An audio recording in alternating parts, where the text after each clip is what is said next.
All right, so this is the SEM Trim Black. I want to show you why I use this stuff. It is incredible, but you know, you don't really know until you see it. So you can see how this is black compared to this, because I wanted to put something that's permanent, so you don't think I'm just kind of changing the colors on the camera. We're gonna take this off. We're gonna repaint it because we've already had the car repainted, and I want this to be nice and beautiful, like brand new piece on there. So let's go ahead and pull it off. You can compare it to my shirt and this, and you'll know this stuff works great. Now, like the instructions on almost all cans, shake it up for 2 minutes. All right, so before you use any kind of paint, you always want to clean it.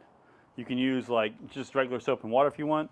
I like to use lacquer thinner. It kind of cleans it really good.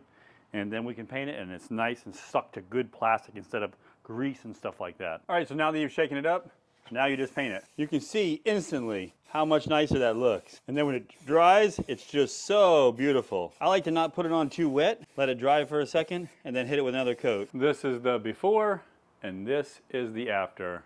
I don't even think there's a question about which one looks better. And there you go. It literally looks like a brand new part.